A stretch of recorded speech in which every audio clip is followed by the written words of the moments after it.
आइए एक पल के लिए एक बहुत ही दिलचस्प दृश्य की कल्पना करते हैं। सोचिए, राष्ट्रीय स्तर की जनगणना का एक बेहद गंभीर काम चल रहा है।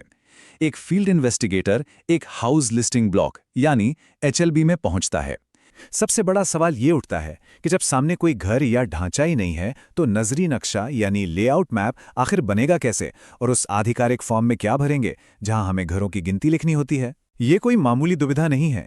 फील्ड में अचानक ऐसी स्थिति सामने आने पर अक्सर अच्छे लोग कंफ्यूज हो जाते हैं। पहला और सबसे जरूरी नियम क्या है?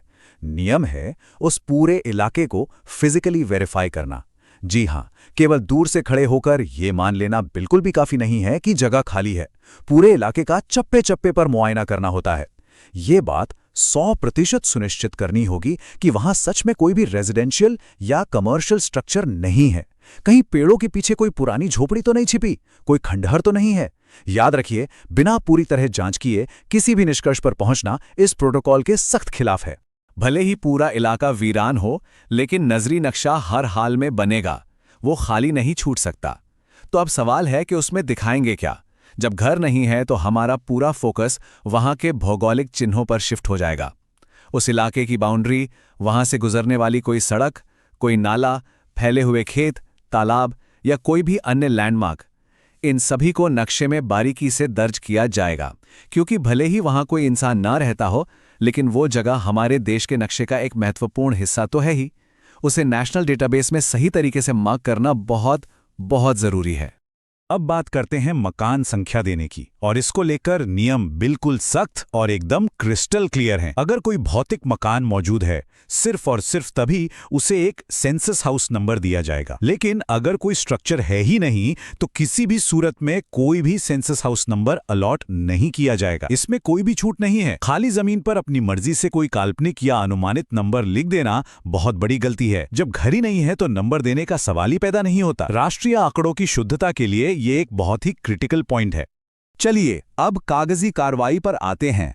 तो फॉर्म के रिमार्क्स कॉलम में आखिर लिखा क्या जाएगा? यहां नियम कहता है कि सिर्फ एक सटीक और अनिवार्य वाक्य ही दर्ज होना चाहिए, और वो वाक्य है एचएलबी में कोई मकान उपलब्ध नहीं मिला।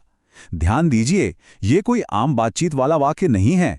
ये एक बेहद अहम आधिकारिक टिप्पणी है जिसे फॉर्म में बिल्कुल ज्यों का त्यों लिखा जाना चाहिए। आधिकारिक दस्तावेजों में सटीक शब्दों का वजन बहुत ज्यादा होता है। ये एक तरह की कानूनी घोषणा है जो ये साबित करती है कि सर्वेयर ने पूरी जांच कर ली है और वहां कोई ढांचा न होने की पूरी पुष्टि कर दी है। इन्वेस्टिगेटर का काम पूरा होने के बाद सुपरवाइजर का बहुत ही अहम रोल शुरू होता है। इस पूरे राष्ट्रीय अभियान में ये एक बहुत ही मजबूत सिस्टम है। इलाके को सुपरवाइजर के वेरिफिकेशन के लिए हमेशा बिल्कुल स्पष्ट यानी क्लियर रखना होता है। जो रिपोर्ट तैयार की गई है, सुपरवाइजर खुद उसकी जमीनी स्तर पर जाकर दोबारा जांच करते हैं। ये पक्का हो जाता है कि जो जानकारी कागजों पर है वो जमीनी हकीकत से 100% मेल खाती है और कोई भी चूक नहीं हुई है।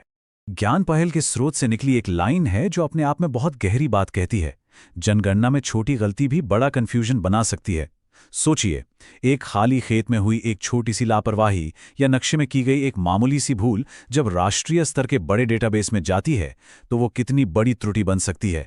हमारे राष्ट्रीय डेटाबेस की शुद्धता इसी बात पर टिकी है कि हर एक नियम का कितनी ईमानदारी से पालन किया गया है। आज के इस विश्लेषण से ये बिल्कुल साफ है कि खालीपन का सही दस्तावेजीकरण करना भी भरे हुए शहरों की गिनती करने जितना ही अहम है।